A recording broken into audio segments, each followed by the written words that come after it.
एक सवाल है जो अक्सर मन में आता है कि सच्चे प्यार और भक्ति में आखिर कितनी ताकत हो सकती है। आज हम कृष्ण और रुक्मिणी की कहानी के जरिए इसी सवाल का जवाब ढूंढने की कोशिश करेंगे। ये सिर्फ एक विवाह की कथा नहीं है, बल्कि ये भक्ति, हिम्मत और दिव्य प्रेम की एक असाधारण दास्तान है। तो चलिए इस सवाल को अपने मन में रखकर इस कहानी में आगे बढ़ते हैं।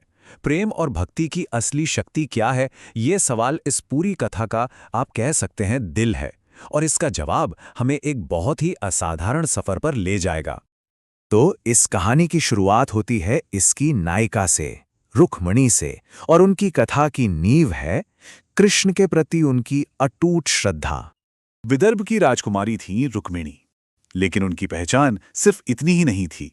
वो तो कृष्ण की एक ऐसी भक्त थी कि कहते हैं उनकी आस्था पहाड़ भी हिला सकती थी। और पता है इसमें सबसे दिलचस्प बात क्या है कि रुक्मिणी ने कृष्ण को कभी देखा तक नहीं था, बस उनकी लीलाओं के किस्से सुने थे, उनके गुणों और उनके पराक्रम के बारे में जाना था, और बस इतना ही काफी था। उन्होंने मन ही मन कृष्ण को अपना पति, अपना सब कुछ मान लिया था। लेकिन जैसा कि अक्सर प्रेम कहानियों में होता है, एक विलन की एंट्री जरूर होती है। यहां भी वही हुआ। एक ऐसी मुश्किल आन पड़ी जो रुक्मिणी के हर सपने को तोड़ने पर आमादा थी।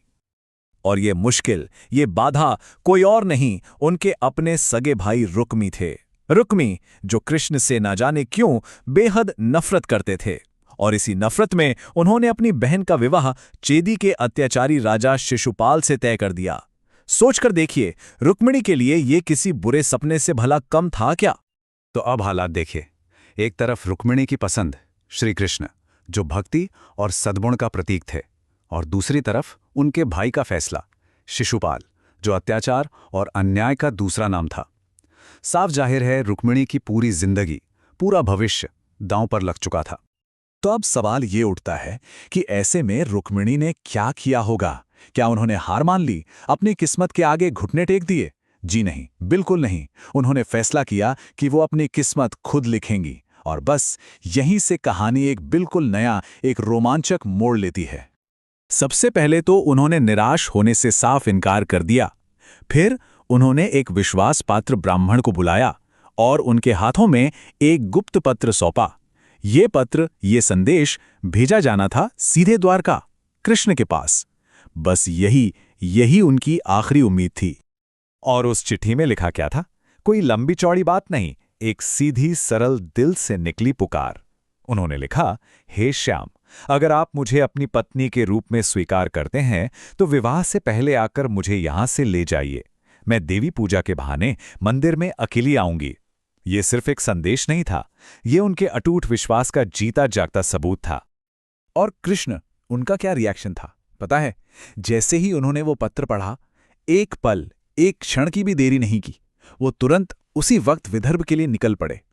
कहते हैं ना, सच्ची पुकार कभी अनसुनी नहीं रहती। ये उसका सबसे बड़ा प्रमाण है। तो अब तैयार हो जाइए, क्योंकि अब कहानी अपने सबसे रोमांचक, सबसे ड्रामेटिक हिस्से में प्रवेश कर रही है। वो हिस्सा जहां प्यार और भक्ति की टक्कर होती है अहंकार और क्रोध से, यानी रुक्मिणी का हरण और उसके बाद छिड़ने वाला भयंकर युद्ध। तो प्लान के मुताबिक विवाह के दिन सुबह रुक्मिणी मंदिर पहुंचती हैं, पूजा अर्चना करती हैं, और जैसे ही वो मंदिर से बाहर कदम रखती हैं, सामने कृष्ण खड़े थे। पल भर में कृष्ण ने उन्हें अपने रथ पर बिठाया और रथ हवा की रफ्तार से द्वारिका की तरफ दौड़ पड़ा। सब कुछ इतनी तेजी से हुआ कि किसी को कुछ समझने का मौका ही नहीं मिला। अब ये देखकर क्या हुआ होगा? जाहिर सी बात है, शिशुपाल, रुक्मी और वहां मौजूद तमाम राजा गुस्से से आग बबूला हो गए। फौरन उन सबने अपनी अपनी सेनाओं के साथ कृष्ण का पीछा शुरू कर दिया, और बस वहीं से एक घमासान युद्ध का आगाज हो गया। तो इस युद्ध का अंजाम क्या हुआ?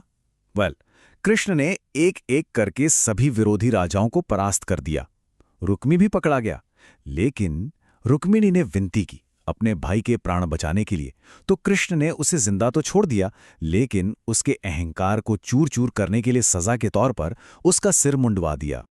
युद्ध के मैदान की धूल शांत हुई, और अब कहानी अपने सबसे खूबसूरत, सबसे सुखद मोड़ पर आती है।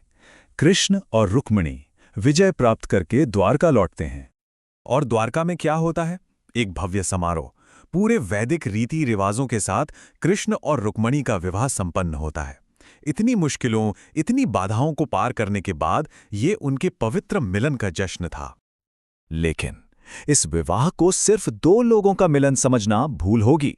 देखिए, रुक्मिणी को देवी महालक्ष्मी का ही अवतार माना जाता है, इसलिए ये विवाह आम विवाह नहीं था।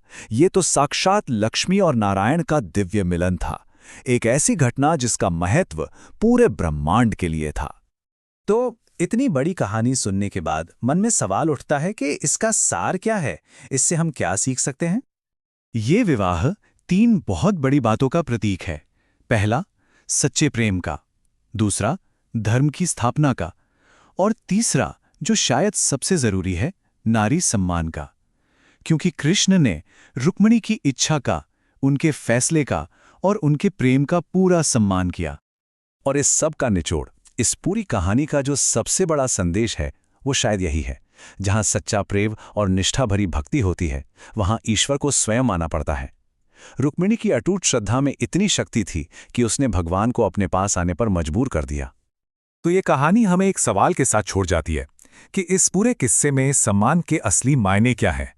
क्या ये किसी की पसंद का आदर करना है, या किसी के विश्वास की कद्र करना है, या फिर ये किसी को अपना जीवन साथी और अपनी किस्मत खुद चुनने का अधिकार देना है? इस पर विचार जरूर कीजिएगा।